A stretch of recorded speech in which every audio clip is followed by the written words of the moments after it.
Hantu Noni Belanda, Penunggu Lantai 4, bagian keempat, karya novelis Marcon Piliang.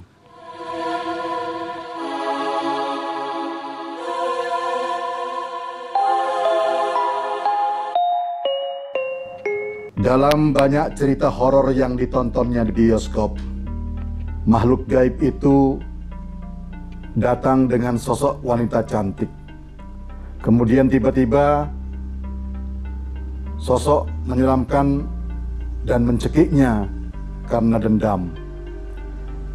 Pikiran Marlep berkecamuk yang membuat dirinya hampir saja terkencing lagi. Tapi ia coba mengendalikan diri sekuat mungkin. Dihilangkannya bayangan-bayangan kejadian mengerikan dari benaknya. Kemudian menggiringnya ke arah positif seperti menunggu seorang wanita cantik. Tiba-tiba laptop Marlep yang tadinya meredup setelah sekian menit tidak disentuh. Ada yang menyentuhnya dan memantulkan cahaya terang dalam gelap. Kemudian ada tulisan lanjutan dari tutup keyboard laptop berikutnya yang seperti disentuh dengan hati, bukan dengan jari jemari. Kau sudah mencontohnya? Siapa namamu? Melihat tulisan itu muncul di layar laptop, Marlep mundur 2 tindak, menjauhkan wajahnya dari depan laptop. Lalu pelan-pelan seperti takut tangannya menyentuh sesuatu, ia menulis, "Marlev, namaku." Kenapa kau ingin banyak tahu tentang penunggu lantai 4? Seuntai kalimat itu diakhiri dengan sebuah pertanyaan. Ya, sudah jadi buah bibir. Orang-orang di kantor ini takut di lantai 4 kalau sudah malam. Kata mereka, ada noni Belanda yang sering menampakkan diri. Tulis Marlep kemudian. Benar. Aku sering menggoda manusia yang tidak sopan, kotor, dan bicara sembarangan. Maksudnya? Tulis Marlep lagi. Aku tidak ingin tempat ini berantakan. Apalagi kalau ada bau busuk. Karena aku suka bau wangi seperti wangi bunga mawar. Pantas saja, kata Marlep dalam hati. Setiap Vanderlina muncul selalu diawali dengan bau wangi. Penasaran ingin tahu, Marlep akhirnya memberanikan diri bertanya lewat laptop. Berapa banyak sosok makhluk penghuni lantai 4 ini? Maksudku makhluk sepertimu. Tidak ada yang lain, hanya aku. Aku penguasa di lantai 4. Aku bisa muncul di setiap sudut ruangan dengan wujud yang berbeda-beda. Tak ada yang boleh berada di lantai 4. Ini istanaku. Yang lain banyak di bawah. Dari lantai 1 sampai lantai 3. Marlep memperhatikan setiap tulisan yang muncul di layar laptop. Huruf demi huruf ia perhatikan dengan seksama sampai berbentuk tulisan panjang seperti itu. Boleh aku tahu siapa dirimu sebenarnya? Tanya Marlep. Aku anak seorang penguasa pada zaman penjajahan Belanda. Jauh sebelum Indonesia merdeka. Selama hidup, aku selalu tertekan dalam keluarga. Pada usia 21 tahun, aku dijodohkan orang tua dengan anak buahnya yang tidak aku sukai. Padahal aku saat itu sudah menjalin hubungan dengan anak seorang pejabat pribumi. Kalimat itu berhenti cukup lama, semenit sampai 2 menit. Kemudian karena penasaran, Marlep melanjutkan pertanyaannya. Terus? Aku tidak mau dijodohkan, tapi Opa dan Oma marah karena mereka tidak mau aku menjalin hubungan dengan orang pribumi. Kami saling mencintai, lantaran kedua orang tuaku tetap ingin menikahkan aku dengan pria pilihannya. Aku akhirnya memilih bunuh diri. Oh, Marlep mendesah. Kemudian ia menghela napas panjang. Saat ia menyandarkan punggungnya di sandaran kursi, tulisan di laptop muncul lagi.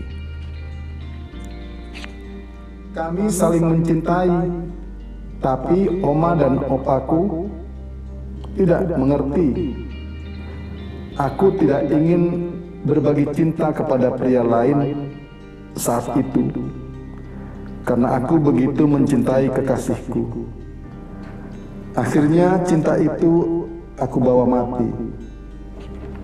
Tak ada yang mengerti bagaimana perasaanku, bagaimana perasaan hatiku saat itu. Karena hati manusia itu adalah lautan rahasia yang paling dalam. Marlep terdiam. Agak lama ia tidak menyentuh keyboard laptop. Tiba-tiba lampu menyala. Ia bernapas lega. Dilihatnya jarum jam di dinding sudah menunjukkan pukul 21. Biasanya jam segini sudah tidak ada orang di lantai 4. Jangankan di lantai 4, di lantai 1 yang biasanya ramai pun kalau sudah pukul 9 malam, orang-orang sudah pulang. Menyusul berakhirnya pembatasan berlakunya plat nomor mobil ganjil dan genap. Tak lama kemudian, Marlep mendengar suara langkah kaki dengan sepatu bertelapak keras menuju ke ruangannya. Ia tahu itu pasti security yang datang. Menyusulnya ke atas karena hari telah hampir larut malam. Ketika daun pintu terkuak, Marlep melihat Anton yang berada di baliknya. Dilihatnya Anton tidak melihat kepadanya, melainkan memandang ke arah jendela di belakang Marlep. Ya, Anton melihat sesosok wanita berdiri di belakang Marlep. Berambut panjang agak pirang dan melotot kepadanya, seperti wanita marah. Di kedua matanya terdapat lingkaran hitam, sehingga sorot mata itu membuat Anton gemetar ketakutan. Belum sempat ia berbicara pada Marlep, ia sudah menutup pintu itu dengan sedikit membanting, lalu berlari menuju lift, turun ke pos security. Lantas Marlep memutar posisi duduknya melihat ke belakang. Tak ada apa-apa. Lalu ia membereskan meja kerjanya, namun belum mematikan laptop. Tak lama kemudian Marlep kembali mendengar suara detak sepatu di lantai. Namun kali ini lebih ramai. Ia menduga yang datang bukan satu orang, tapi lebih. Apa yang diduga Marlep benar. Setelah mendengar suara ketukan pintu, Marlep melihat ada Handoko dan Anton yang berdiri di balik pintu. Pak Marlep, apa Bapak sudah tidak pulang? Apa Bapak sudah mau pulang belum? Semua karyawan di kantor sudah pulang, tinggal Bapak saja, kata Handoko. Iya, ini saya sudah sedang beres-beres. Tunggu sebentar ya, sama-sama kita turun, kata Marlep. Entah karena terburu-buru, karena ditunggu security, Marlep lupa mematikan laptop dan mencabut aliran listrik ke laptopnya. Ia hanya keluar ruangan, membawa tas, dan menyambar kunci kendaraan yang ada di mejanya. Sampai di lantai 1 sebelum menuju pos security, Anton bilang pada Marlep bahwa dia baru saja melihat hantu di belakang tempat duduk Marlep. "Pak Marlep, apa Bapak tidak merasakan sesuatu di ruangan Bapak tadi itu?" "Maksudnya?" kata Marlep. "Begini Pak Marlep, ketika saya naik sendiri tadi, saya melihat ada sosok menakutkan berdiri di belakang Bapak. Wanita bergaun putih dan memandang saya seperti melotot." Mendengar penjelasan Anton, sempat berdiri juga bulu kuduk Marlep. Ia merinding. Sebenarnya, ia mengerti itu Van der Lena yang berada di belakangnya. Tetapi, ia tidak mau bercerita kepada Anton apa-apa yang dialaminya di lantai 4. Marlep tetap mencoba untuk mengikuti kata-kata Van der Lena seperti yang ditulis dalam laptopnya. Sepanjang dirinya dapat mengendalikan emosi dengan positif, ia akan melihat hantu noni Belanda penunggu lantai 4 dengan sosok wanita cantik yang tidak menakutkan.